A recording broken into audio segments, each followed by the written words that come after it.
The Freelancer from Musashi Industrial and Starflight Concern is a robust, well-equipped, and popular multi-purpose ship that offers a taste of multi-crew gameplay in a reasonably inexpensive package.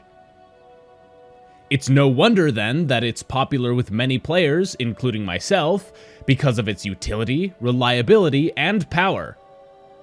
Unfortunately, as a starter ship, it does come standard with some fairly subpar components, and you may want to upgrade some of these to get the most out of your ship. So, here are my personal recommendations for the best initial component upgrades for your MISC Freelancer. If this is your first time here, consider subscribing to support me and my channel. If you're a new player just thinking of getting the game, use my referral code in the video description below for an extra 5,000 starting credits. Also, feel free to check out my Discord server, where we've got a great community of Star Citizens who are very friendly to newer players. Now then, we've got a lot to cover, so let's jump right into this. We'll be covering components in order of most important to least important, along with where to find them and how much they will cost. Unlike my component guides for the lower cost starter ships, the Freelancer has many size 2 components, which can get to be quite expensive. Because of this, to keep the total cost of components as affordable as possible, we'll be trying to snag components that are both cheap and effective, though I will be offering some suggestions for more robust components along the way. Keep in mind that after replacing a component, you may be told the ship has an error or not enough power.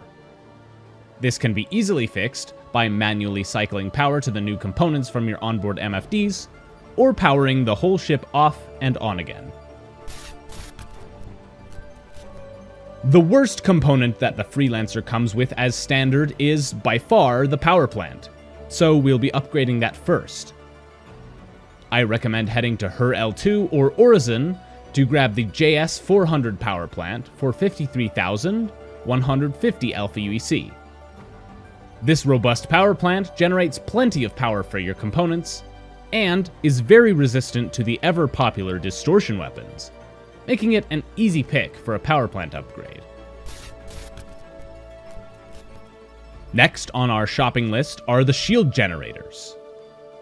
The ones that come standard on the Freelancer are fairly mediocre, so we'll be replacing them for better performance.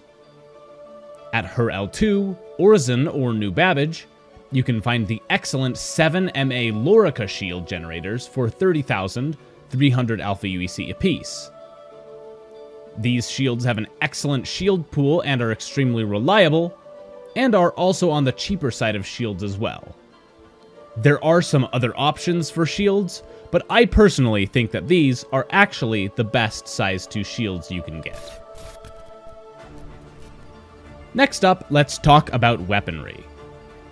Packing dual size 3 weapon hardpoints on either side, the Freelancer comes standard with pilot-controlled M5A laser cannons, which are actually pretty awesome.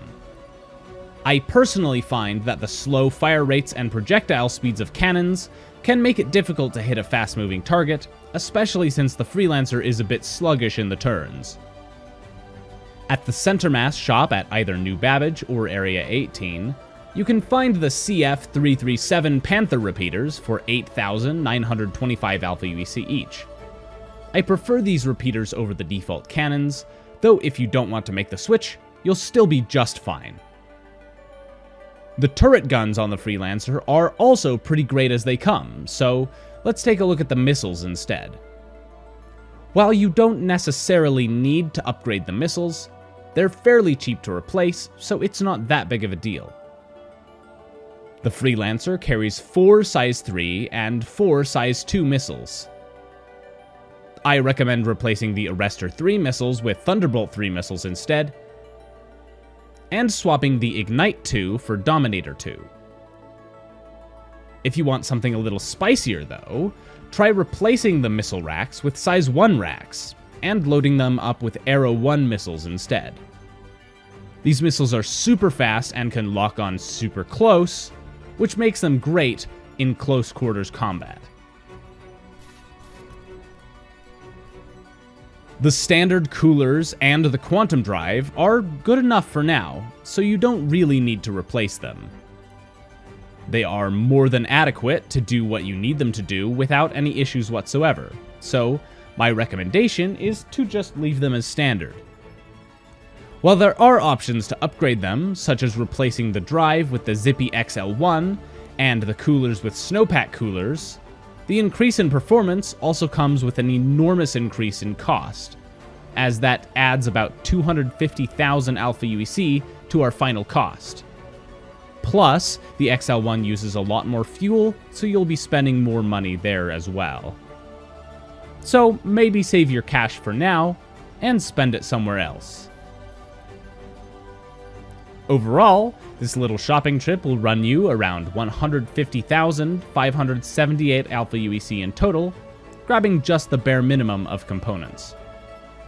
It's a tad pricey, but the benefits to performance will be well worth it.